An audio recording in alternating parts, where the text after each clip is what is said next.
College ವಿದ್ಯಾರ್ಥಿನಿಯರಿಗೆ ಕಾನೂನು ಅರಿವು ಮೂಡಿಸಿದ್ದಾರೆ ಮಹಿಳಾ ಪೊಲೀಸ್ ಠಾಣೆಯ ಇನ್ಸ್ಪೆಕ್ಟರ್. ಪೋಕ್ಸೋ ಕಾಯ್ದೆ, ಬಾಲ್ಯ ವಿವಾಹ ನಿಷೇಧ ಕಾಯ್ದೆ, ಕೌಟುಂಬಿಕ ದೌರ್ಜನ್ಯ ನಿಷೇಧ ಕಾಯ್ದೆ ಹಾಗೂ ಮಹಿಳಾ ಸಹಾಯವಾಣಿ ಬಗ್ಗೆ ಕಾಲೇಜು ವಿದ್ಯಾರ್ಥಿನಿಯರಿಗೆ ಜಿಲ್ಲಾ ಮಹಿಳಾ ಪೊಲೀಸ್ ಠಾಣೆಯಲ್ಲಿ ಈ ಬಗ್ಗೆ ಮಾಹಿತಿಯನ್ನು ನೀಡಲಾಗಿದೆ. ಲಾವಣ್ಯ ಕಾಲೇಜು ವಿದ್ಯಾರ್ಥಿನಿಯರಿಗೆ ಕಾನೂನು ಅರಿವು ಮೂಡಿಸಿದ್ದಾರೆ ಇನ್ಸ್ಪೆಕ್ಟರ್ ವಿಜಯಲಕ್ಷ್ಮಿ. ಮಹಿಳಾ ಹಾಗೂ ಮಕ್ಕಳ ಅಭಿವೃದ್ಧಿ ಇಲಾಖೆ ಸಿಬ್ಬಂದಿಗಳು ಭಾಗಿಯಾಗಿದ್ದರು. ಈ ಸಂದರ್ಭದಲ್ಲಿ ಮಹಿಳಾ ಹಾಗೂ ಮಕ್ಕಳ ಅಭಿವೃದ್ಧಿ ಇಲಾಖೆಯ ಜಿಲ್ಲಾ ನಿರೂಪಣಾಧಿಕಾರಿ ಅನಿತಾ ಅವರು ಕೂಡ ಭಾಗಿಯಾಗಿದ್ದರು. ಮಹಿಳಾ ಪೊಲೀಸ್ ಠಾಣೆಯ ಪಿಎಸ್ಐ ವರಲಕ್ಷ್ಮಿ ಅವರಿಂದಲೂ ಕೂಡ ವಿದ್ಯಾರ್ಥಿನಿಯರಿಗೆ ಮಾಹಿತಿಯನ್ನ ಕೊಡಲಾಯಿತು. ಬೆಂಗಳೂರು ಗ್ರಾಮಾಂತರ ಜಿಲ್ಲೆ ದೊಡ್ಡಬಳ್ಳಾಪುರ ತಾಲೂಕು ಬೆಂಗಳೂರು ಗ್ರಾಮಾಂತರ ಜಿಲ್ಲಾ ಮಹಿಳಾ ಪೊಲೀಸ್ ಠಾಣೆಯಲ್ಲಿ ಈ ಒಂದು ಯಶಸ್ವಿ ಕಾರ್ಯಕ್ರಮ ನಡೆಯಿತು. ಹರಾಸ್ಮೆಂಟ್ ಅಫೆನ್ಸ್ ಅಂತ, ಸೆಕ್ಷುವಲ್ ಅಫೆನ್ಸ್ ಅಂತ ಅಂದ್ರೆ ಮಕ್ಕಳಿಗೆ ಆಗ್ತಾ ಇರೋ ಸೆಕ್ಷುವಲ್ ಹರಾಸ್ಮೆಂಟ್ ಏನೇನು ಆಗ್ತಾ ಇದೆ ಬಿಲೋ 18 ಇಯರ್ಸ್ ಒಳಗಡೆ ಮಕ್ಕಳು ಅಂತ ರೇಪ್ ಮಾಡೋದಾಗಿರ್ಬೋದು, ಅವರು ಪ್ರೆಗ್ನೆಂಟ್ ಆಗೋದಿರ್ಬೋದು, ಇಂಥ 18 ವರ್ಷದ ಒಳಗಡೆ ಇರೋ ಮಕ್ಕಳು ತುಂಬ ಜನ ಆಗ್ತಾ ಇದ್ದಾರೆ. ಈ ಥರ ಇದು ಯಾವುದರಿಂದ ಮೊಬೈಲ್ಗಳಿಂದ, TV ಸೀರಿಯಲ್ಗಳಿಂದ ಇಂಥ ತುಂಬ ಇದರೆಲ್ಲ ಆಗ್ತಾ ಇದ್ದಾರೆ. ತುಂಬ ಹೆಣ್ಮಕ್ಳು ಇದರಿಂದ ತುಂಬ ಸಫಲ ಬೀಳ್ತಾ ಇದ್ದಾರೆ. ನೀವು ಇದಕ್ಕೆಲ್ಲ ಒಳಗಾಗಬೇಡಿ. ಅದಕ್ಕೆ ಕಾನೂನು ಇದೆ, ಅದಕ್ಕೆ ರಕ್ಷಣೆನೂ ಕೊಡ್ತೀವಿ. ಅದು ಏನು ಮಾಡಬೇಕು ಮುಂದಿನ ಪ್ರೊಸೀಜರ್ ಕಾನೂನು ಪ್ರಕಾರ ಏನಿದೆ ಅದೆಲ್ಲ ತೊಗೊಳ್ತಾ ಇದ್ದೀವಿ ನಾವು. ಆದರೆ ನಿಮ್ಮಿಂದ ಯಾವುದೂ ಈ ಥರ ತಪ್ಪಾಗಬಾರ್ದು. ಏನೇ ನಿಮಗೊಂದು ಫೀಸ್ ಮಾಡೋದಾಗ್ಬೋದು, ಕಾಲೇಜುಗಳಲ್ಲಿ, ಸ್ಕೂಲ್ಗಳಲ್ಲಿ, ರೋಡ್ಗಳಲ್ಲಿ ಅದನ್ನು ಬಂದು ತಂದೆ ತಾಯಿ ಹತ್ರ ಹೇಳ್ಕೋಬೇಕು. ಕೆಲವರು ಹೇಳ್ಕೊಳ್ಳಲ್ಲ, ಎದುರ್ಕೊಳ್ತೀರಾ, ಭಯ ಬೀಳ್ತೀರಾ, ಬಂದರೆ ಏನಾದ್ರು ಅಂತಾರೇನೋ ಅನ್ನೋದು ಅದೆಲ್ಲ ಬಿಟ್ಬಿಡಿ. ಅದೆಲ್ಲ ಬಿಟ್ಟು ನೀವು ಸ್ವಲ್ಪ ಅವಾಯ್ಡ್ ಮಾಡಿದ್ರೆ ಹುಡುಗರು ಕರೆಕ್ಟಾಗಿರ್ತಾರೆ. ಆದರ್ಶ ನಾನು ಇಲ್ಲಿ 1.5 ವರ್ಷ ಆಯ್ತು ಈ ಸೆಷನ್ ಬಂದು. ಇದರಲ್ಲಿ ಜಾಸ್ತಿ ಹೆಣ್ಮಕ್ಳಿಗೆ ತಪ್ಕೊಂಡು ಬರ್ತಾ ಇದೆ. ನೀವು ಹೆಣ್ಮಕ್ಳಾಗಿ ನಿಮ್ಗೆ ಹೇಳ್ತಾ ಇದ್ದೀನಿ, ಯೂಸ್ ಮಾಡೋದನ್ನ ಫಸ್ಟ್ ಬಿಡಿ. ಅದು ಬಿಟ್ಬಿಟ್ಟು ನಿಮ್ಗೆ ಏನಾದ್ರು ಅರೆಸ್ಟ್ ಮಾಡಿದ್ರೆ ಹೇಳ್ಬೇಕು, ಅಪ್ಪ ಅಮ್ಮ ಹತ್ರ ಬಂದಿರಬೇಕು. ಮನೆಗಳಲ್ಲಿ ಹೇಳ್ತಾ ಇಲ್ಲ, ಈ ಲವ್ ಅನ್ನೋದೆಲ್ಲ ಬಿಟ್ಬಿಡಿ. ನಿಮಗೆ ಯಾಕೆ ಬಿಲೋ 18 ಇಯರ್ಸ್ ಆಗಬಾರ್ದು ಅಂತ ಹೇಳಿದ್ರೆ ಕಾನೂನಲ್ಲಿ ಮಾಡಿದೆ. ನೀವು ಮದುವೆ ಮಾಡ್ಕೊಳ್ಳೋದ್ರೆ ಆಗೋದೇ ನಿಜ, ಸತ್ಯ. ಆದರೆ ಅಷ್ಟು ಬೇಗ ನೀವು ಯಾಕೆ ಲವ್ ಅಂತ ಬಿಡಬೇಡಿ, ಆಗಬೇಡಿ.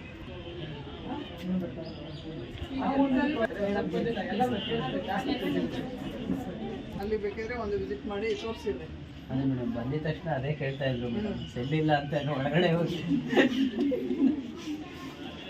ಅಲ್ಲಿ ನೋಡಿದ್ರೆ ನಿಮ್ಗೆ ಎಲ್ಲ ಪರಿಚಯ ಸಿಗುತ್ತೆ.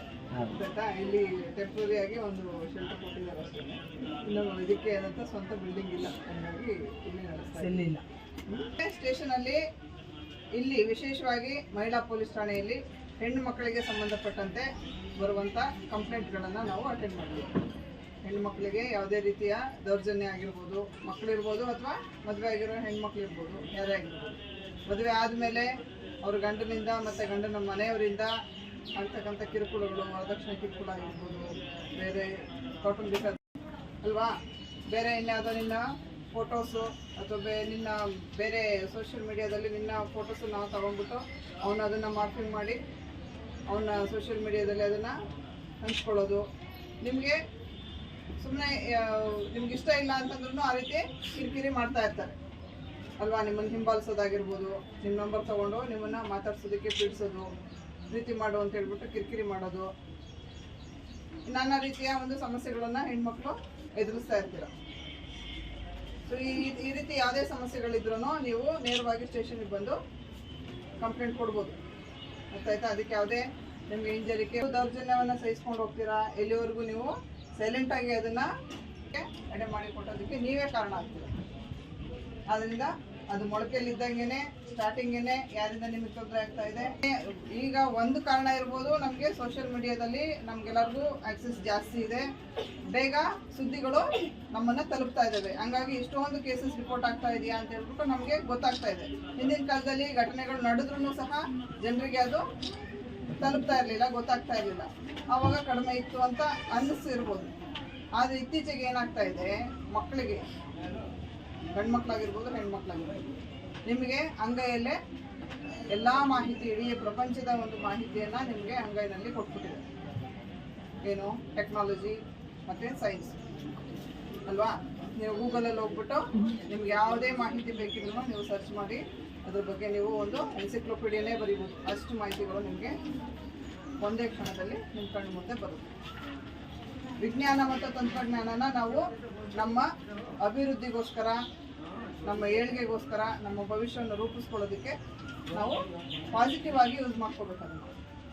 ಆದರೆ ಆಗ್ತಾ ಇರೋದೇನು, ಅದು ಪೂರ್ತಿ ನೆಗೆಟಿವ್ ಆಗಿ ಯೂಸ್ ಆಗ್ತಾ ಇದೆ. ಗಂಡು ಮಕ್ಕಳು ಇನ್ನು SLC PUC ಬಂದಿರಲ್ಲ ಗಂಡು ಮಕ್ಕಳು, ಅಷ್ಟೊತ್ತಿಗಾಗಲೇ ಅವನು ಪೋರ್ನೋಗ್ರಫಿ ನೋಡೋದಕ್ಕೆ ಶುರು ಮಾಡ್ತಾನೆ ಅಲ್ವಾ. ಕೆಟ್ಟ ವಿಡಿಯೋಗಳನ್ನು ನೋಡ್ಬೋದು, ಚಿತ್ರಗಳನ್ನು ನೋಡ್ಬೋದು.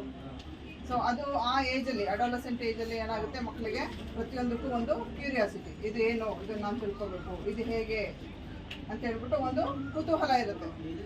ಸೊ ಅದನ್ನು ಪ್ರತಿಯೊಂದನ್ನು ಮಕ್ಕಳು, ಇವಾಗ ನಾವು ವಿಷಯಗಳನ್ನು ತಿಳ್ಕೊಳ್ತಾ ಇದ್ವಿ, ಈಗ ಅದು ಚಿತ್ರರೂಪದಲ್ಲಿ ಪ್ರತಿಯೊಂದನ್ನು ಕಾಣಿಸ್ತಾ ಇದೆ ಮಕ್ಕಳಿಗೆ. ಸೊ ಇದು ಏನು ಮಾಡ್ತಾ ಇದೆ, ಅವರಿಗೆ ಒಂದು ಕೆಟ್ಟದಾದ ಒಂದು ಉತ್ತೇಜನವನ್ನ ನೀಡ್ತಾ ಇದೆ.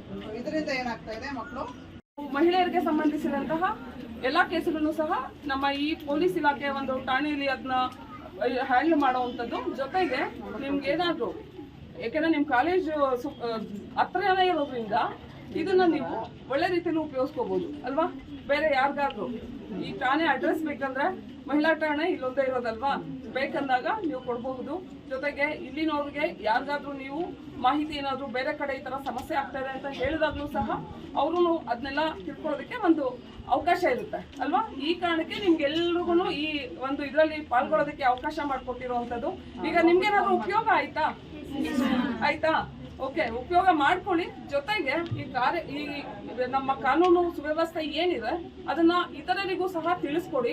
ಯಾಕಂದ್ರೆ ಒಂದು ಮನುಷ್ಯ ತಾನೊಂದು ಕಲಿತಾನೆ ಸಾಲದು, ಅಕ್ಕಪಕ್ಕದವ್ರಿಗೂ ಸಹ. ಬಿಕಾಸ್ ನಾವು ಈಗ ಅಡುಗೆ ನಾವೇನು ಹುಟ್ಟಿದ ತಕ್ಷಣ ಮಾಡಲ್ಲ, ಅಮ್ಮ ಮಾಡೋದು ಇಲ್ಲ ಮನೇಲಿ ಮಾಡೋದನ್ನ ನೋಡ್ಕೊಂಡು ಮಾಡ್ತೀವಿ ಅಲ್ವಾ. ಅದೇ ರೀತಿ ಇದನ್ನು ಅಷ್ಟೇ ಕಾನೂನು ಇರ್ಬೋದು. ಜೊತೆಗೆ ಯಾಕೆಂದ್ರೆ ನಿಮ್ಮ ಪಠ್ಯಕ್ರಮಗಳಲ್ಲಿ ನಾವು ಫ್ರಾಂಕ್ ಆಗಿ ಹೇಳ್ತೀವಿ, ನಾವು ಕಾಲೇಜ್ಗೆ ಹೋಗ್ಬೇಕಾದ್ರೆ ಅಯ್ಯೋ ಓದ್ಬೇಕಲ್ವಾ, ಏನೋ ಒಂದಲ್ಲಿದೆ ಅದನ್ನ ತಗೊಂಡೋಗಿ ಎಕ್ಸಾಮಿಗೆ ಬರೀ. ಬಟ್ ನಾವು ತುಂಬಾ ಮೈಂಡಿಗೆ ತಗೊಳ್ತಾ ಇದ್ದು ತುಂಬಾ ಕಡಿಮೆ ಅಂಶಗಳನ್ನ ಅಲ್ವಾ. ಬಟ್ ಈಗ ಈ ಥರದ್ನೆಲ್ಲ ಅಟ್ಲೀಸ್ಟ್ ನಮ್ಮ ಬೇಸಿಕ್ ಏನ್ ಬೇಕು ಅಂತ ಹೇಳ್ಬಿಟ್ಟು ಎಷ್ಟು ಜನಕ್ಕೆ ಗೊತ್ತಿದೆ. ಈಗ ಯಾವ ಒಂದು ಕಾರ್ಯಕ್ರಮದ ಅಡಿಯಲ್ಲಿ ನಾವ್ ಇಲ್ಲಿ ಕರ್ಕೊಂಡ್ ಬಂದಿರೋದು ಅಂತ ಗೊತ್ತಿದ್ಯಾ? ಬೇಟಿ ಬಚಾವೋ. ಚಂದ್ರಕಲಾ ಮ್ಯಾಮ್ ತುಂಬ ಚೆನ್ನಾಗಿ ಇನ್ಫಾರ್ಮೇಷನ್ ಕೊಟ್ಟರು. ಪೋಕೋ ಆ್ಯಕ್ಟ್ ಬಗ್ಗೆ ಗೊತ್ತಿರಲಿಲ್ಲ, ಅದ್ರ ಬಗ್ಗೆ ತಿಳಿಸ್ಕೊಟ್ರು. ದೊಡ್ಡಬಳ್ಳಾಪುರ ಗೌರ್ಮೆಂಟ್ ಹಾಸ್ಪಿಟಲ್ ಹತ್ರ ಸಖಿ ಇದೆ ಅಂತ ತಿಳಿಸಿದ್ರು, ಅದ್ರ ಬಗ್ಗೆನೂ ಅಷ್ಟು ಇನ್ಫಾರ್ಮೇಷನ್ ಏನೂ ಗೊತ್ತಿರಲಿಲ್ಲ, ಅದ್ರ ಬಗ್ಗೆ ಎಲ್ಲ ತಿಳಿಸ್ಕೊಟ್ರು.